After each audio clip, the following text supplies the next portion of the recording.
আজকেও দুবাইতে প্রচুর পরিমাণে বৃষ্টি হচ্ছে, বাইরে এক প্রকার ঝড় হচ্ছে, প্রচুর ঝড় বৃষ্টি বাতাস।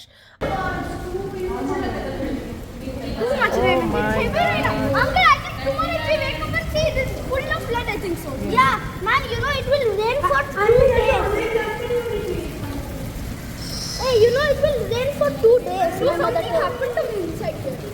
When the lightning came, something happened to my hand. It just pained like hell. No, it just pained like hell. I think the lightning just came at my hand. Don't lie. Really bad. Go outside and like he's going outside. সকালবেলা থেকে গুগলে দেখছিলাম যে রাতে বৃষ্টি হতে পারে, মানে সম্ভাবনা আছে। এত পরিমাণ বৃষ্টি হবে এটা আমরা কখনোই কল্পনা করি নাই। তো হঠাৎ করে আকাশ ভালোই ছিল, তো বৃষ্টি হওয়ার কিছুক্ষণ আগে পুরো আকাশটা দেখছি যে সন্ধ্যাবেলায় পুরো নীল হয়ে গেছে। তো তারপরে আবার আকাশটা ঠিকঠাক ছিল, আমরা কখনো মানে ভাবি নাই যে এভাবে বৃষ্টি আসবে। তো হুট করে আরবির পাপা মার্কেটে যাওয়ার কথা, তো বৃষ্টি আকাশটা প্রায় ভালো, তো এই জন্য বললাম যে ঠিক আছে যাও। সে যাওয়ার পরে মানে সে গাড়িতে উঠছে আর এদিক দিয়ে বৃষ্টিও শুরু। তো এত পরিমাণে বৃষ্টি, তো বাইরে মনে হয় ঝড় উড়ে নিয়ে যাচ্ছে, ঘরবাড়ি ভেঙে নিয়ে যাচ্ছে, এরকম অবস্থা। মানে সেকেন্ডের মধ্যে রাস্তাঘাট একদম পানি উঠে গেছে, এরকম একটা অবস্থা।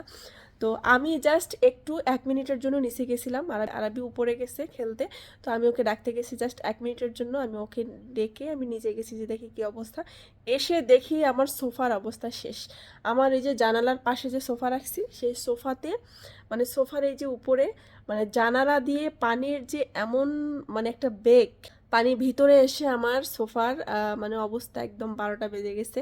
সোফার উপরে যে আমি কাপড় দিয়ে রাখছিলাম, সেই কাপড়ে কাদা মাটি পানিতে ভিজে মানে অবস্থা একদম শেষ। তো চলেন দেখাই যে বাইরে কি অবস্থা হচ্ছে।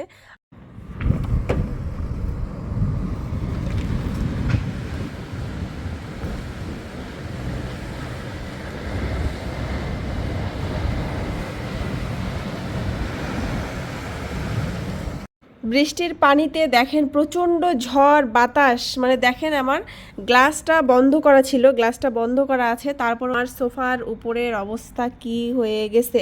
এই যে আমার এই যে জানালার এই সাইড থেকে পানি পড়ে বাহিরের পানি এসে এই যে এগুলাতে হয়তোবা ধুলাবালি ছিল, এগুলা দেখেন আমার সোফাটার অবস্থা শেষ। মানে কি পরিমাণ বৃষ্টি হচ্ছে ভাবা যায়, কি পরিমাণ বৃষ্টি, মানে বাহিরে তাকানো যাচ্ছে না।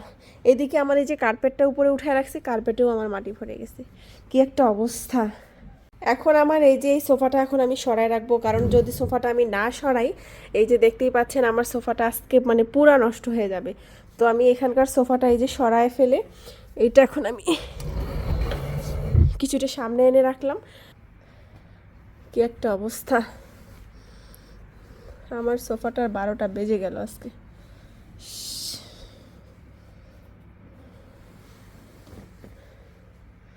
এই যে দেখেন এত পরিমাণ বৃষ্টি, এর আগে যে রাস্তাঘাট ডুবে গেল তারপরেও মনে হয় না যে এত স্পিডে বৃষ্টি আসছিল। এর আগে যে বৃষ্টি হইলো রাস্তাঘাট ডুবে গেল, তখনও মনে হয় না যে এত স্পিডে বৃষ্টি আসছিল। আজকেরটা একদম মানে ভাবা যাচ্ছে না যে এই অল্প সময়ের মধ্যে এরকম বৃষ্টি। আমি আরেকজনের রুমে গেছি, সেও বলতেছে যে হ্যাঁ আমারও রুমে পানি আসতেছে উইন্ডো দিয়ে। তো কিচ্ছু করার নাই, কী আর করবো। দুবাই শহরে যে এরকম বৃষ্টি দেখতে হবে কখনোই ভাবি নাই।